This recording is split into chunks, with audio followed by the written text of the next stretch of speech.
Guys, Willie here with W.T.F car reviews, and today we're reviewing the all-new 2026 Honda CR-V EXL. And a big thanks to Andrew and the rest of the management and staff here at Wesley Chapel Honda for helping make this review possible. I'll leave a link to your inventory below, and if you're looking for a new car, SUV, or truck in the Tampa Bay area, I would definitely recommend checking these guys out, and that's for Andrew. And for those of you guys who don't know, the CR-V has been Honda's compact crossover SUV since 1995. The 6th generation CR-V that you see here has been with us since 2023. And for 2026, the CR-V gets some updates for the gas-powered models and the hybrids. All trims get a new 9-inch touchscreen with wireless Apple CarPlay and Android Auto, wireless phone charging pad, and a new 10.2-inch digital gauge display for the EXL model that you see here. All-wheel drive models receive a new traction management system designed to improve the off-road capability and overall low-speed traction. And finally, all CR-Vs receive new 18-inch wheels with the non-hybrid available in 3 trim levels ranging from the $31,000 LX up to the $35,000 EXL that you see here. What else do we get for that money? Let's jump right in. So up front, the styling doesn't really change. You still get the LED daytime running lights, LED headlamps, subtle chrome trim separating the gloss black grille, some functional airflow in each corner, full front parking sensing, and an intercooler here for the turbocharged 1.5 liter 4-cylinder. The wheel and tire setup, all new for 2026, are these gunmetal gray 18-inch rims wrapped in Hankook Kinergy GT all-season tires. Dimensions are 235/60 R18. The 235 wide tires shouldn't have any problem putting the power to the ground, and the 60 sidewalls should keep the ride quality nice and plush. We get some plastic cladding for the wheel well area and rocker panel side skirts, helping us out with rock chips if you take this SUV off-road, LED turn signal on the mirror, blind spot monitoring on the glass. We get smart access for the driver and the front passenger, some chrome trim for the window trim, blacked out pillars. I'll take a step back. Hopefully you guys can pick up the side profile of this 2026 CR-V with a sunroof and shark fin style antenna. Same rear wheel and tire setup. The only difference is a smaller brake caliper, push to open gas cap, easy fill. Honda says you can put regular fuel here for this 1.5 liter turbo, but for their higher output 1.5s, they recommend premium, so I'd recommend just throwing premium into the CR-V. We get LED taillights, the turn signals are halogen, but the reverse light is also LED. This guy in the helicopter is just buzzing around like a freaking bumblebee all around this parking lot. I can't wait until he finally lands, but either way, hopefully he's not bothering the audio too badly. Shout out Honda Wesley Chapel for helping make this review possible. Aluminum CR-V badge in the left corner, full rear parking sensing. The wiper is not housed under the spoiler. The third brake light does not appear to be LED, but everything looks very clean and premium back here. We get dual exhaust tips, and speaking of the dual exhaust tips, let's fire up this 1.5 liter turbocharged 4-cylinder and hear how she sounds.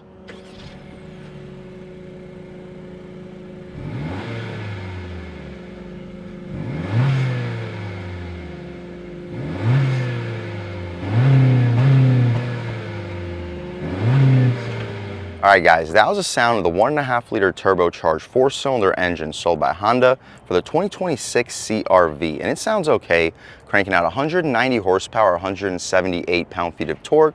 Made it to a CVT transmission, sending the power to the front wheels. You can expect 0 to 60 in the high 7s to low 8-second range, making it an okay performer, especially with a 30 combined mile per gallon rating. The hydraulic struts are appreciated. We can shut this hood right down, take a step back, and walk around this 2026 CR-V one more time. Let's take a step inside and see what we get with the top level gas-powered CR-V for 2026. We get soft touch materials up top, continuing to the center, aluminum door handle, 2-person memory seats, 4-way adjustable mirrors, 4-window auto-on touch, and a gushy soft leather armrest.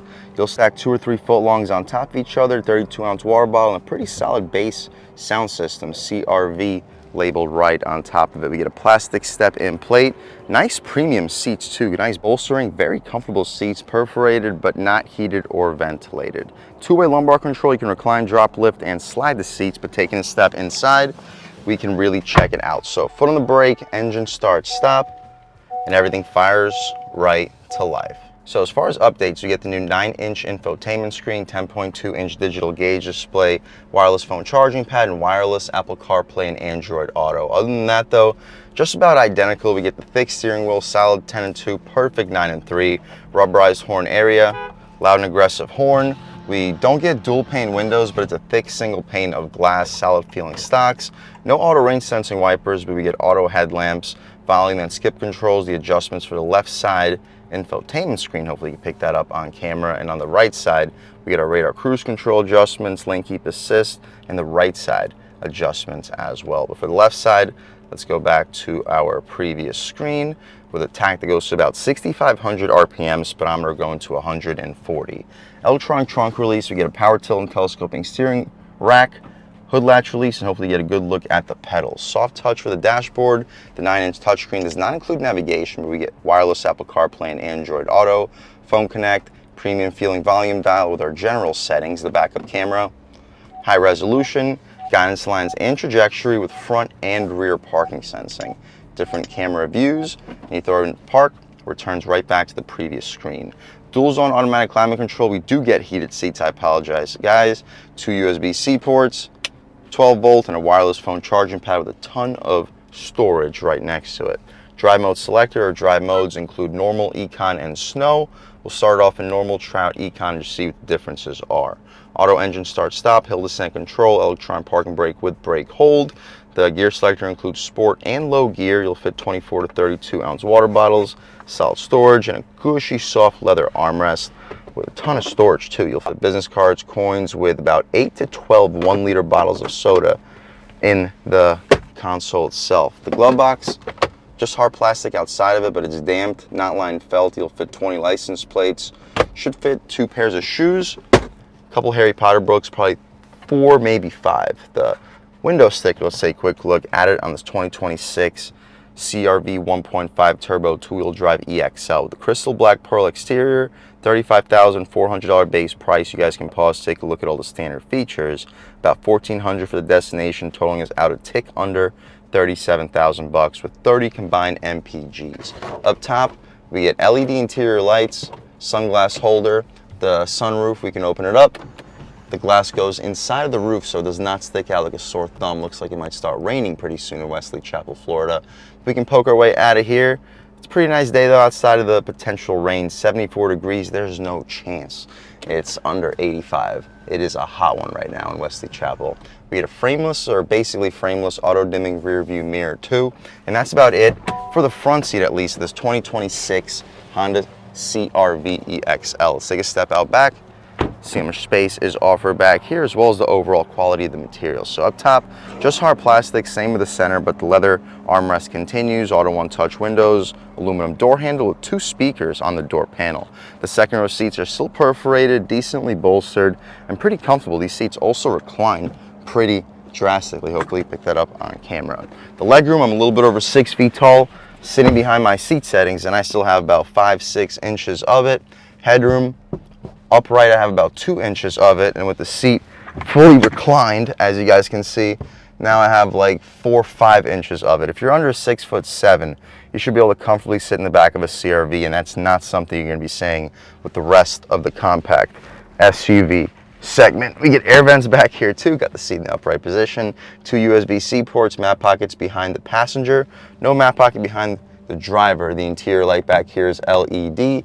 We get grab handles on both sides, but only the driver's side rear passenger gets a hook for a suit or a dress. The center cubby, we can jab our hand into it. We get leather on both sides of the cup holders. You'll fit 24-ounce bottles with no problem. That's about it though, guys. For the second row, let's hop out in the cargo space, see how much space is offered back there, and then take this car out for a drive. So underneath the Honda button, or the Honda badge, is our button for the trunk. And as you guys see, we have a portable air tank back here. Probably should have taken that out if I was aware that was there, but hopefully you can still pick up the cargo space. I'll leave a link right here to show you exactly how much space there is with the second row up and second row down. The second row folds down 60-40 split. I'd expect you to fit about a 70-inch TV back here, and that's with the wheel wells protruding. Since the wheel wells protrude, it also allows us to have a pocket on each side, perfect for grocery bags, with some secret storage underneath as well with a spare tire. Hopefully you can pick all that up on camera. That's about it though, guys, for this cargo space. We get about a second and a half to take a step back after we press the button, so you don't have to worry about getting doofed in the head. And that's about it for the inside and outside of the all-new 2026 Honda CR-V EXL. It is a really nice SUV around the $35,000 to $40,000 base price point. The hybrids are a little bit nicer for the interior options, features, and drivability, but they're also a lot more expensive, while not really getting that much better fuel economy. We're still averaging 30 mpgs here. And I know a lot of you guys actually prefer the gas-powered powertrain over the hybrid anyway. And speaking of the gas-powered powertrain, let's take this 2026 CR-V EXL out for a drive and see what it's got. All right, guys, now we're just about seeing everything we need to see with the inside and outside of the all-new 2026 Honda CR-V EXL. Let's take it out for a drive and see what it's got. First impressions, though, let's rip it around in this private parking lot before we get onto some public roads, test out the handling. Body roll, there's a little bit of it, but it feels surprisingly nimble for a front-wheel drive platform. Oh, you hear that air tank back there flying around, so we're not going to be going too crazy, but hopefully you can pick it up on camera. This is a pretty nimble platform, but yeah, I wish that air tank was just not back there. It would definitely help out our handling tests a little bit. We don't need to beat it up much further than that. Hopefully you can pick it up. You don't buy this SUV for its handling, but for a family SUV, it does handle quite nicely. Throttle response in normal mode is good. This is essentially our sport mode because all we have outside of this is eco, which will just numb this even further. Good handling, good torque. Doesn't blow you away, but feels very solid. Steering feels good too, brakes feel good. Throwing it in. Woo. There is a little bit of a delay between the moment you step on the throttle and the moment you start getting your power, but it feels very solid for the most part.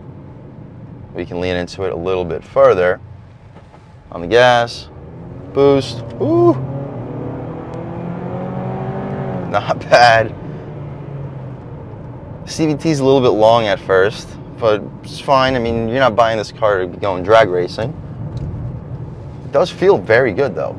It feels like a very well put together vehicle, start to finish. I wish we had more engine options. We do have a hybrid powertrain, which is a very good powertrain, but I still wish we had like a 2-liter turbo option, maybe a V6. I mean, I know we're going away from the V6 in the automotive environment, but it's still something that I could wish for, at least as an option. This is a perfectly fine base level powertrain. And it's quiet in here. We don't get dual pane windows, but the isolation from the road is fantastic. The 60 sidewall tires keep the ride quality nice and plush. It's a quiet powertrain, but still gives you a nice sound. It doesn't sound like a vacuum cleaner as you're going through the rev range.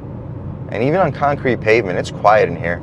Sure, we're not going particularly fast, but for 35, 40 miles per hour, you don't hear any road noise whatsoever. You go over the manhole covers, don't really feel any of the bumps. It's a very solid feeling vehicle. We'll try one out off the line, see how it puts the power down.